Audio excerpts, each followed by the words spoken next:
नमस्कार श्रोते हो, दीपक रेगे कथाकथन चॅनलवर तुम्हा सगळ्यांचं मनापासून स्वागत. श्रोते हो, आज तुम्ही ऐकणार आहात विजय कापडी सरांच्या यं आणि त्यों या कथासंग्रहातली कथा. पण श्रोते हो, तत्पूर्वी तुम्ही जर आत्ता पहिल्यांदा चॅनलवर आला असाल किंवा अजूनपर्यंत तुमच्याकडनं चॅनल सबस्क्राईब झालेलं नसेल तर एकच विनंती करतो, चॅनल सबस्क्राईब करा. ऐकूया श्रोते हो, विजय कापडी लिखित विनोदी कथा हवाईची ऐशी तैशी. यदा कदाचित तुमची आणि माझी भेट झाली आणि मी जर तुम्हाला म्हणालो की रुमाल, पायमोजे आणि घरातल्या घरात वावरण्यासाठी म्हणून पायात घालायच्या सपाता या वस्तू स्वतःच्या खिशातले पैसे खर्चून विकत घ्यायच्या नसतात. तर तुम्ही भुवया उंचावून म्हणाल, हे तुझं काहीतरी फॅड आहे झालं. तुमच्या या म्हणण्याचं ना मला तसं काही वाटणार नाही, कारण हे माझं आवडतं फॅड नंदूच्या कानावर घातलं तेव्हा ती काय म्हणाली माहिती आहे? अहो, ती चक्क वपू काळ्यांच्या टेकाडे भाऊजीसारखा आवाज काढत म्हणाली, मॅड. त्यावेळी ती मला मॅड म्हणाली खरी, पण पुढच्याच भेटीत स्वतःच्या पर्समधले पैसे मोजून तिने मला करोनाच्या निळ्या पट्ट्यांच्या सुंदर हवाई चपला भेट म्हणून देऊन टाकल्या. आता एवढ्यावरून नंदू माझी कोण लागते हे तुमच्या लक्षात आलं असेलच म्हणा. नंदूविषयी थोडक्यात सांगायचं ना तर एवढंच सांगतो की ती माझी एक गोड चेहऱ्याची एकुलती एक मैत्रीण. परवा या मैत्रिणीला मी माझ्या आयुष्याची सोबतीण करायचा निर्णय घेतला आणि तो महत्त्वाचा निर्णय तिच्या कानावर घातला तेव्हा ती म्हणाली, एवढ्या उशिरा का रे विचारलंस? आता या तिच्या उद्गारावरनं नंदू म्हणजे व्हॉट्सअप डॉकमधल्या बार्बरा ट्रायझंडसारखी वृत्तीनं अवखळ आहे हे मी तुम्हाला आणखीन वेगळं सांगायला हवं का? म्हणजे तुझा होकार समजायचा का? काय समजायचं ते समजू नये, मी उगाच आपलं विचारायचं म्हणून विचारलं. हो रे बाबा, पण फायनल होकार आमच्या पप्पांकडनं यायला हवा. हो का? मग कधी भेटू तुझ्या पप्पांना फायनल होकार मिळवण्यासाठी? कधीही भेट, पण येताना पांढरा ड्रेस मात्र कर. पांढरा ड्रेस? हां.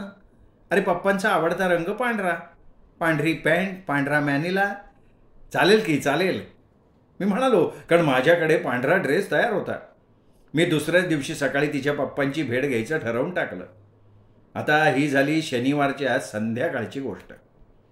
त्यानंतर तिला घरापर्यंत पोचवून मी भटाच्या खानावळी जेवायला गेलो. मुकाट्यानं समोर आलेलं ताट रिकामं केलं. माझ्या खोलीच्या दिशेनं निघालो. तो वाटेत दिन्या दामले मला भेटला आणि म्हणाला, अरे तू अजून इथंच? म्हणजे काय? मला काही समजेना ना. अरे, वाजलं किती? काय, 9ला 2 मिनिटं आहेत. मी त्याला टाईम सांगितला. अरे बाबा, तसं घड्याळ माझ्याकडे आहे की. मला एवढंच म्हणायचं आहे की 9ला 2 मिनिटं असताना तू अद्याप इथे कसा? म्हणजे काय? अरे, मी समजलो नाही. माझा चेहरा कोड्यात पडल्यासारखा झाला. अरे बापरे, म्हणजे तुझ्या काय गावी सुद्धा नाही का काय? अरे काय सांग ना, माणसानं किती कोड्यात बोलावं याला सुद्धा शेवटी मर्यादा आहे का नाही? ऐक ऐक ऐक, ठीक 9:15 वाजता सरस्वती क्लबच्या वतीनं शेठ दामोदर दयाराम हॉलमध्ये सिनेमा दाखवणार आहेत. हा त्याच्या बस एवढंच. अरे सिनेमा कुठचा ते विचार ना. आणि मी ते सांगितल्यावर हत्तीच्या बास एवढंच असं पुन्हा म्हणालास ना तर ह्या क्षणी 5 रुपयाची पैज हरीन मी. निर्वाणीच्या सुरात दिन्या दामलेनं मला चापलं आणि खिशातलं पाकिट काढून 5 रुपयाची नोट त्यांनी बाहेर काढली. कुठला सिनेमा? मी जैन साधूप्रमाणे शांत वृत्ती धारण करत धीम्या संथ सुरात विचारलं. सीमा. काय? सीमा? म्हणजे आम्ही या चक्रवर्तींचा सीमा, नूतन बलराज शहानींचा सीमा? वाचले, माझे 5 रुपये वाचले. 5 रुपयाची नोट पाकिटात ठेवून ते खिशात ठेवत दिन्या म्हणाला, म्हणजे काय? अरे म्हणजे तू हत्तीच्या बस एवढंच असं नाही म्हणाला ना. चल चल चल चल चल, बोलण्यात वेळ घालवू नको. अरे पण आधी मला कपडे तर बदलू दे. त्यानंतर पायाला भिंगरी लागल्या का धावत पळत आम्ही खोलीवर आलो. लेंगा झब्बा, पायात नव्या कोऱ्या हवाई चपला काढल्या आणि मी दिन्या दामलेसह शेठ दामोदर दयाराम हॉलमध्ये पोचलो तेव्हा 9:15 वाजून गेलेले असावेत. टायटल सुरू झाल्या होत्या. मी आजूबाजूला बघितलं. कुठल्याही मोफत कार्यक्रमाला असते त्याची खच्चून गर्दी जमलेली होती. सभागृह बायका पुरुषात विभागलं गेलेलं होतं. मधल्या चिंचोळ्या पट्टीत प्रोजेक्टरवाला आपली आयुध सांभाळत उभा होता. फिल्मचं रीळ उलगडत होतं आणि खर्र असा हलकासा आवाज येत होता. अरे बापरे, भारतीय बैठक आहे होय, कठीण काम आहे राव. मी दिन्याच्या कानात कुजबुजलो. अरे सीमासारखा जुना दुर्मिळ सहसा कुठेही न लागणारा सिनेमा आयता फुकटात बघायला मिळाला तो भारतीयच काय. कसलीही बैठक असेल ना तरी मला ती चालते. तुला चालते का ते बघ आता. दिन्या उत्तरादाखल कुजबुजला. एवढ्यात कोणीतरी शू करत आम्हाला दम दिला. वास्तविक आम्ही एकमेकाच्या कानात नवरा बायको कुजबुजतात ना तसे कुजबुजलो होतो. पण या शूवाल्या नतद्राष्ट्राला ते सुद्धा सहन झालेलं नसावं. आता भारतीय बैठक म्हटल्यावर चपला कोपऱ्यात ठेवाव्या लागणं हे ओघानं आलं. मी डोळे फाडून कोपऱ्यात बघितलं. कोपऱ्यात पादत्राणांचा एक मोठा ढीग पडला होता. नेहमीप्रमाणे मी त्या ढिगाऱ्यात चपला भिरकावणार तेवढ्यात आठवलं की चपला आपल्या नव्या कोऱ्या नंदना भेट दिलेल्या. मी आजूबाजूला बघितलं. क्षणार्धात निर्णय घेतला. भिंतीवरच्या खिडकीच्या कोनाडेत चपला ठेवल्या आणि चाचपडत मध्ये येऊन बसलो. तोपर्यंत टायटल संपत आलेल्या होत्या. अखेरची प्रोड्युस्ड अँड डायरेक्टेड बाय अमिया चक्रवर्ती ही पाटी झळकली. शंकर जयकिसननी ढॅ असा म्युझिकचा पीस कानावर आदळवला आणि सिनेमा सुरू झाला. दरम्यान आणखीन माणसं आत आली. बसल्या बसल्या मी पुढं सरकलो. सिनेमात रमलो. 10-12 मिनिटं गेली व्यवस्थित. मुमताज अलीचं हार्मोनियम घेऊन मोहम्मद रफीच्या आवाजातलं हमेदी दे दो सहारा गाणं अर्ध्यावर आलं असेल नसेल तोच समोरचं दृश्य अदृश्य झालं. फिल्म तुटली असावी म्हणून मागे प्रोजेक्टरवाल्याकडे बघितलं तर फिल्म काही तुटलेली नव्हती. फ्यूज उडाला होता. चोहीकडे काळोख झाला. पंखे बंद पडले. प्रचंड उकडायला लागलं. समोरचा सिनेमा बंद झाला की पडदिशी उठून दाराजवळ धाव घ्यायची सवय असलेलं पब्लिक लगेच उठलं. फ्यूज उडालेला दिसतोय. अंधारात कोणीतरी पुटपुटला. आता काय फ्यूज उडाला म्हणजे अर्ध्या तासाची निश्चिंती. आणखीन एक कोणी. अरे हा झाला फुकट सिनेमा म्हणजे वैताग आहे बरं का. नावाच्या मारू दे चला वेडी पेटवो चला. आणि मग आणखीन माणसं उठली. कोणी वेडी पेटवण्यासाठी, कोणी पान खाण्यासाठी, कोणी आणखीन कशासाठी. आणि मी दचकलो. मान वळवून दाराच्या दिशेनं बघायला लागलो. पादत्राणांच्या ढिगाऱ्याच्या आसपास माणसं जमली होती. खाली वाकून अंदाजानं आपापल्या चपला शोधत होती. आणि त्याच क्षणी स्वतःच्या नव्या चपलांच्या असुरक्षिततेची मला जाणीव झाली आणि मी ताड दिशी उठलो. अंधारात चालायला लागलो. चाचपडत कसाबसा कोनाड्याशी गेलो. खिडकीपर्यंतच्या मधल्या प्रवासात माझं डोकं 4 जणांवर आपटलं. 8 जणांची डोकी मला आदळली. मध्येच खाली बसलेल्या एकाच्या डोळ्यात माझं बोट गेलं. तो गुर्रासारखा ओरडायला लागला. मी कसाबसा खिडकीजवळ पोचलो. अंधारात हात फिरून बघितला. चपला सुरक्षित होत्या. आनंदाची एक शिरशिरी उगाचच अंगाला चाटून गेली. मी चपला हातात घेतल्या. पायात चढवून आता बाहेर जाण्यासाठी वळणार तेवढ्यात सिनेमा सुरू झाला. अचानक सिनेमा सुरू झाल्यामुळे बाहेर गेलेले धावत पळत आत शिरले. एकच धांदल उडाली. खिडकी कोनाड्यात चपला ठेवायला जायला वेळच नव्हता. मी चपला हातात घेतल्या. माझ्या जागेवर आलो. अंदाजानं खाली बसलो. तेवढ्यात एक जण किंचाळला. अहो काय काय माझ्या मांडीवर बसताय का काय. आजूबाजूला माफक हाशा पिकला. मी शरमलो. कसा बसा खाली बसलो. समोर बघायला लागलो आणि पुढच्या क्षणात सिनेमात रंगून गेलो. इंटरव्हल झालं. माणसं उठली. दाराजवळ गर्दी झाली. गर्दी मोकळी होण्याची मी वाट बघितली आणि थोडा वेळ जाऊ देऊन मी उभा राहिलो. खालच्या चपलांमध्ये पाय सरकवला. चालायला लागलो तर थोडंसं अनइझी वाटायला लागलं. कसला तरी संशय येऊन मी खाली वाकून बघितलं आणि मला धक्काच बसला. अहो मी पायात चढवलेल्या चपला माझ्या नव्हत्या. मी लक्षपूर्वक बघितलं तर दुसरा धक्का बसला. चप्पल हवाईच होती पण एक चप्पल हिरव्या पट्टीची आणि दुसरी तांबड्या पट्टीची. हिरव्या पट्टीची चप्पल नवी कोरी होती आणि तांबड्या पट्टीची एकदम झिजलेली होती. झाला प्रकार ताबडतोब लक्षात आल्याबरोबर घाईघाईत मी पुढे झालो. चपलांच्या ढिगाऱ्याच्या आसपास शोधक दृष्टीनं पाहायला लागलो. वेगवेगळ्या रंगांच्या, आकारांच्या, झिजलेल्या जनानी आणि मर्दानी चपला पडलेल्या होत्या. नव्या, जुन्या, पार झिजलेल्या, अर्धवट झिजलेल्या चपला. त्या चपलांवर त्यांच्या मालक मालकिणीच्या स्वभाव वैशिष्ट्यांचा ठसा उमटला होता. त्या चपला आपापल्या मालक मालकिणींच्या चालीची कल्पना देत होता. त्या ढिगाऱ्यात माझ्या चपलांचा पत्ता नव्हता. शिवाय माझ्या पायातल्या 2 वेगवेगळ्या चपलांचे जोडीदार कुठे दिसत नव्हते. काय करावं मला काही सुचेना हो. एवढ्यात काळोख झाला, सिनेमा सुरू झाला. पुन्हा थोडीशी गडबड धांदल. मी तसाच तो विजोड चपलांचा जोड पायात वागवत माझ्या जागेवर आलो, बसलो, समोर बघायला लागलो. पण खरं सांगू का, आता सिनेमातलं लक्ष उडालं होतं. नंदूनं भेट दिलेल्या चपला घालून बसलो होतो ना मी. आता उद्या समजा ती खोलीवर आली तर तिच्या चपला कुठं आहेत या संभाव्य प्रश्नाला उत्तर देणं कठीण होतं. प्रेमाच्या पहिल्या वहिल्या दिवसात भेट म्हणून दिलेल्या वस्तूबद्दल एवढी निष्काळजी दाखवायला मी आणि नंदू अद्याप नवरा बायको सुद्धा झालेलो नव्हतो. पण त्या चपला आता परत मिळवायच्या कशा? समोरचा सिनेमा ना आता मला दिसेनासाच झाला. उलट सुलट विचारांची चक्र डोक्यात घराघरा फिरतच राहिली. एकच उपाय दिसत होता. सिनेमा सुटायच्या आधी दाराजवळ जाऊन उभं राहणं, प्रत्येक पायावर बारीक लक्ष ठेवणं आणि आपल्या चपला हेरणं. कधी एकदा हा सिनेमा संपतोय असं मला झालं. धीर करून मी मध्ये दाराजवळ जाण्यासाठी उभा राहिलो. तोच माझ्या झब्ब्याचं टोक खेचत एक जण म्हणाला, अरे क्लायमॅक्सला डिस्टर्ब नका करू बुवा. सिनेमात नूतनचा स्वीकार करायला बलराज शानीला मोठ्या डोळ्यांचा सुंदरपणतेनं विनवू लागतो आणि बलराज तर काही केलं ऐकत नाही. हे बघितल्यावर अरे माझ्यासाठी एकदा हो म्हण आणि संपव रे बाबा सगळं, असं मला ओरडून सांगावंसं वाटलं. पण माझा सल्ला घ्यायची वेळ बलराजनं आणलीच नाही. चौपाटीचा सीन आला. नूतन बलराज जवळ येऊन बसली आणि 1-2 डायलॉग बोलून बलराजच्या बरोबर चालायला लागली. बलराजच्या हातात नेहमी दिसणारी काठी बाकड्यावर राहिली आणि नूतन हीच त्याचा आधार. इथे दिग्दर्शक दिसला आणि इथेच शंकर जयकिशननी ढॅं केलं. द एंडची पाटी झळकली. मी उठून उभा राहिलो.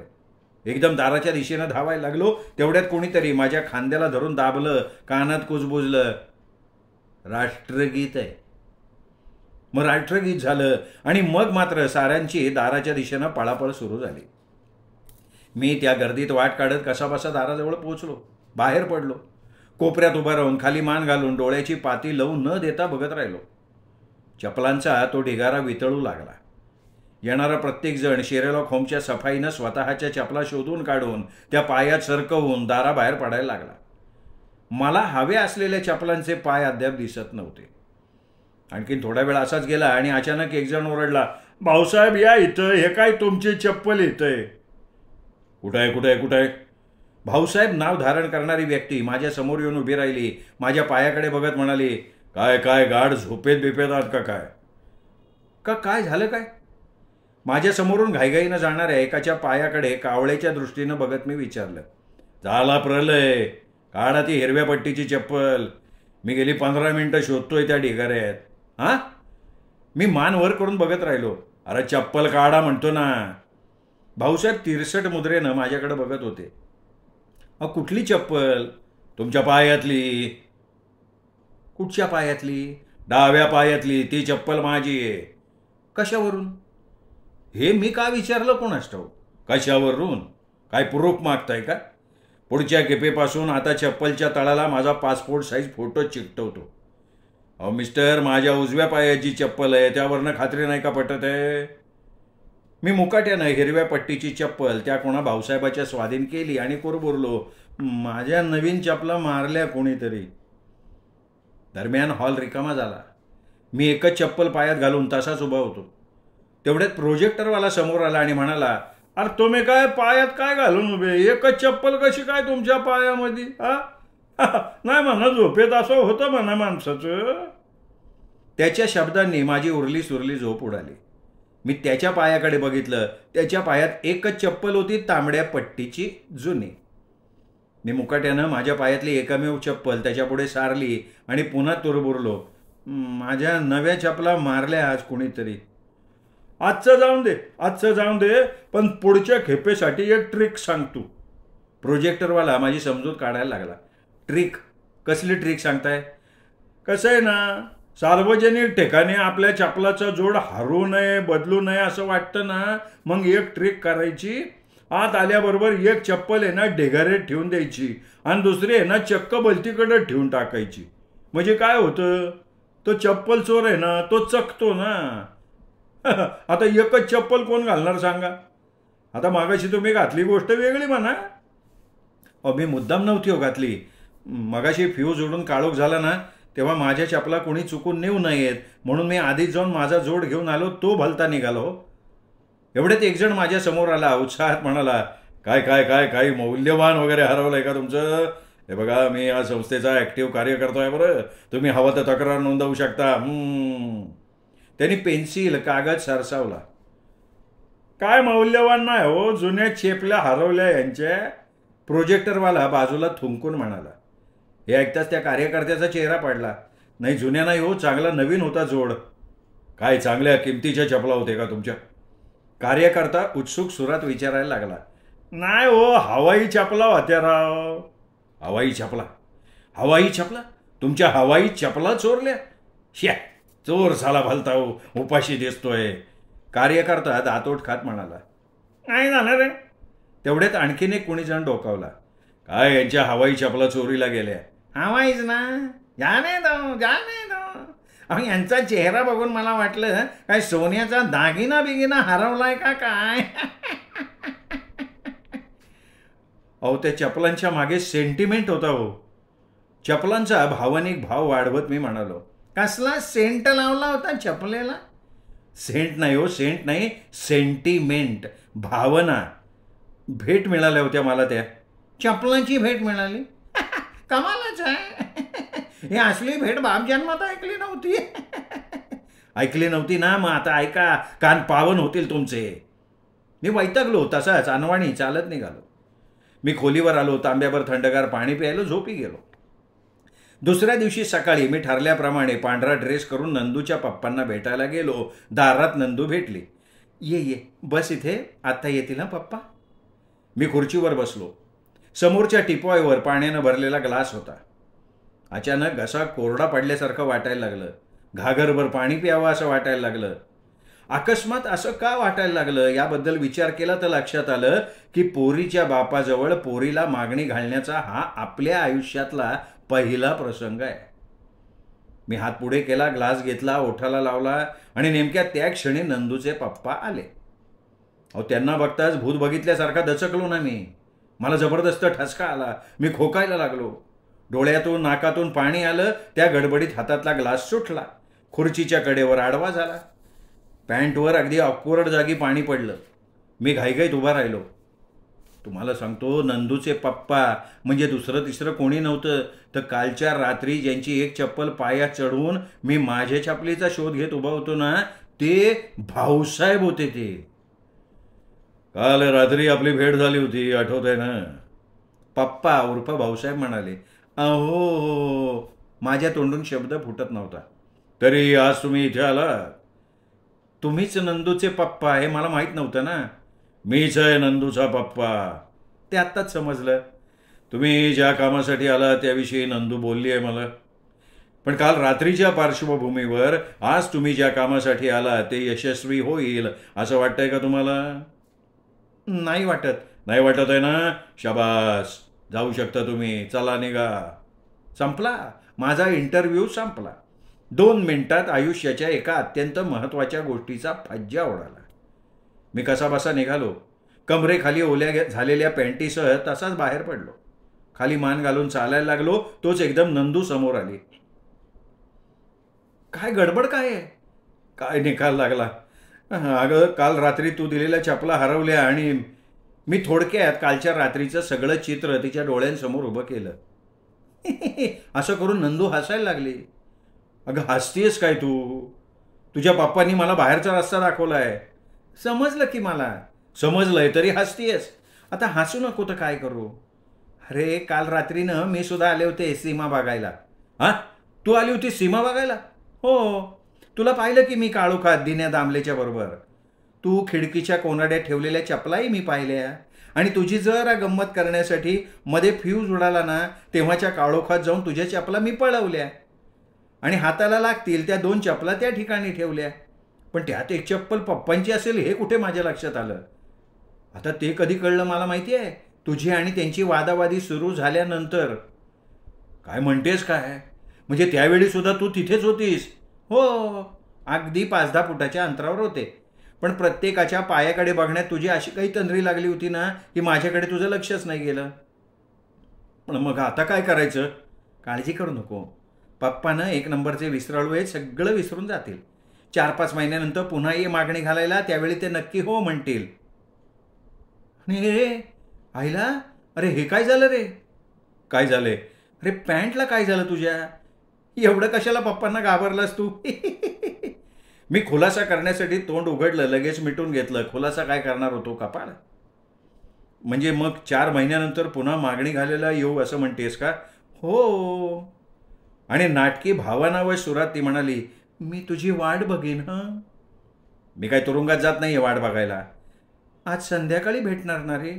भेटीन की. आणि अचानक एक शंका डोकावली म्हणून विचारलं, पण काय ग? त्यावेळी त्यांनी मला पुन्हा ओळखलं तर? मग बाबा तुझी काही धडगत नाही, प्रचंड चिडतील ते. मग काय करणार आपण? हे बा तू काळजी करू नको. असं काही झालं ना तर मी काय करीन माहिती का तुला? काय करशील तू? मी सरळ बॅग भरीन, पळून जाईन तुझ्याबरोबर, तू म्हणशील तिथे. काय सांगतेस? अरे अगदी खरं. आता सध्या 4 महिने व्हायला तसा थोडा अवकाश आहे, तसं फारसं घाबरायचं कारणही नाही आहे. नंदू बोलल्याप्रमाणे करून दाखवेल याबद्दलही माझ्या मनात शंका नाही आहे. कारण काहीही झालं तरी ती वृत्तीनं अगदी बार्बरा स्ट्रायझंड आहे. पण राहून राहून वाटतं की त्या रात्री माझ्या चपला चोरायची कल्पना तिला सुचलीच नसती तर किती बरं झालं असतं नाही का? पण असलं काही केलं नाही तर ती नंदू कसली? नंदू म्हणजे ना बार्बरा स्ट्रायझंडचा अवतार आहे, अवतार. श्रोते हो, तुम्ही ऐकत होतात विजय कापडी सरांची कथा हवाईची ऐशी तैशी.